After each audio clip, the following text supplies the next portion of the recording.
there's a few things in Fight Club that's suspicious.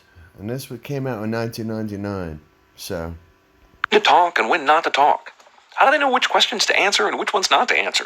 He's clearly talking to himself and answering his own questions. Tyler's version of hitting rock bottom and letting go means letting go of the wheel, but putting on your seatbelt so you don't get hurt. How does this dilapidated house support all... You were supposed to kill two birds with one stone, destroy a piece of corporate art, and trash a franchise coffee bar. Asshole Project Mayhem army guys had strictly kept to the don't talk about Project Mayhem rule until now, because the audience needs to know what's going on. Also, there can't be more than one place in all the world where it would be possible to do these two things at once. So let's all thank God for the convenient giant ball corporate art installation and its convenient location.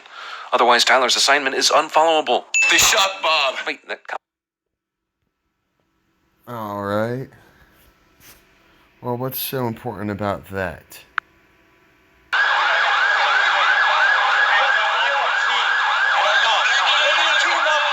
We park right under the awning of One World Trade Center. Chief Pfeiffer puts his gear on, and I remember asking him, Chief, can I come in with you? I want to come in with you. And he says, yep. Yeah, you stay with me. Come in with me, never leave my side. We got the chance.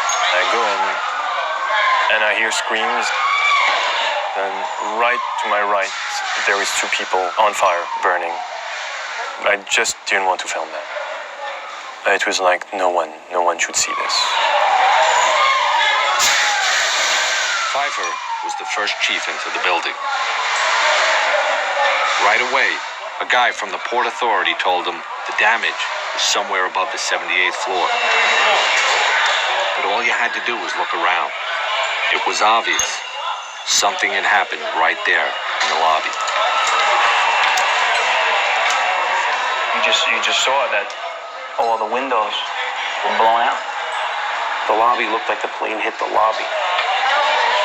Later, they'd figure out that flaming jet fuel had shot straight down the elevator shaft. Yeah, sure. I'm having a hard time finding videos and stuff. And there's suspicion that the spheres in the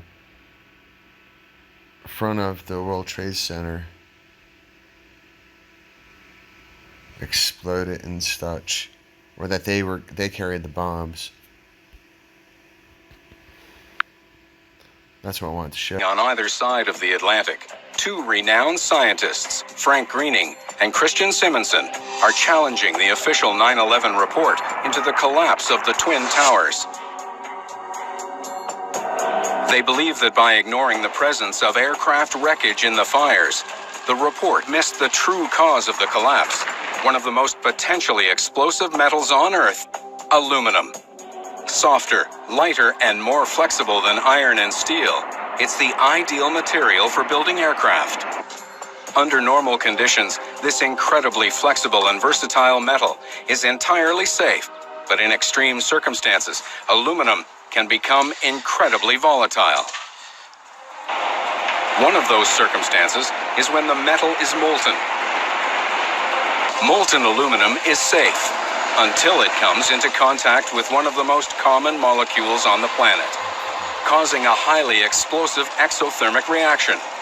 That abundant substance is water. When water comes into contact with molten aluminum, the water molecules recombine, producing aluminum oxide and hydrogen, releasing an explosive amount of energy. Frank Greening and Christian Simonson believe they have found the answer to some of the questions left unexplained by the official report. The theory goes like this. Inside the burning floors, the building debris collects to form an insulating wall around the aircraft wreckage, creating a furnace. Inside, the aluminum reaches 1,000 degrees. At 700 degrees above its melting point, the aluminum now flows like water.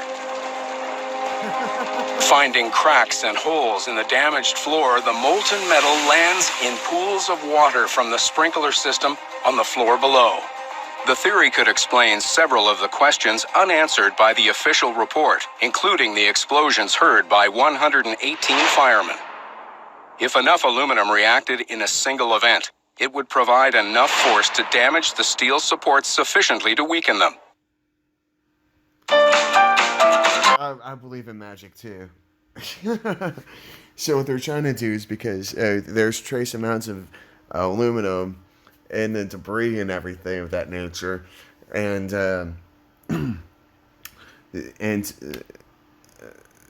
that's aluminum is what's used in thermite and whatnot. The thing is that okay, so the aluminum oxide was made. Well, that explains the 9/11 sickness, first responder sickness, and whatnot, because well, if it's an oxide, I mean, you're basically turning, excuse me, a heavy metal into a gas. And so people, almost like asbestos, right? Oh yeah, I forgot about all the asbestos in the building. And people can call me a crackpot conspiracy theorist all they want. You know what? Freaking, I'm not gonna rest until there's justice.